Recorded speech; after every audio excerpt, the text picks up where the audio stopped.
Ngutukaka, or the Kākābeak, is a plant of significance to Aotearoa. There are two species, both are seriously threatened with extinction in the wild.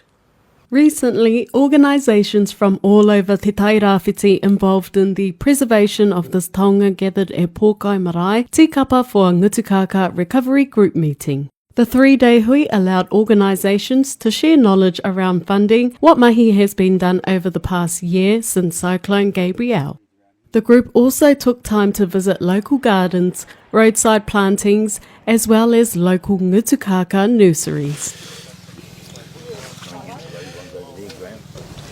Kia ora, ko Dean Peters toku ingoa, no tā ngoio, Ngutukaka me te nota ahau. I'm here with MTT, or Maungahararu Tangitu Trust. I'm a part of the Jobs for Nature crew,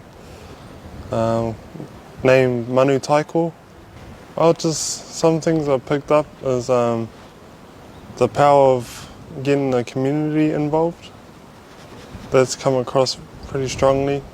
Yeah, that's an aim for the future of our work.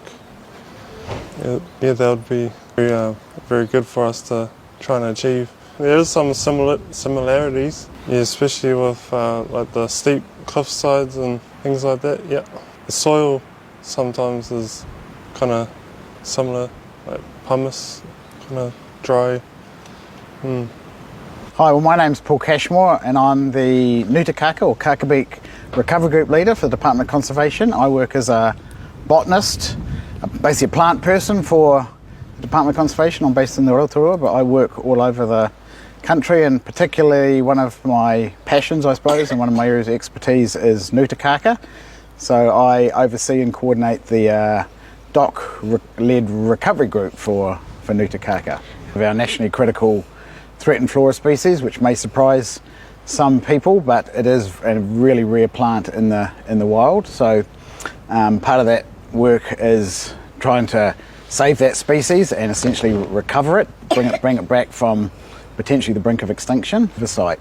And that's why we're here today at a recovery group meeting. We're trying to bring all those aspects together, find out what work's been happening in the past year, what work's been happening post-cyclone, looking for areas that we need to do more work, looking at the funding streams that are going on, and just bringing all the different fragments and partners and community aspects together, as well as the work that DOC and councils is doing, so we can get a really good picture on where we're sitting with the recovery of the species.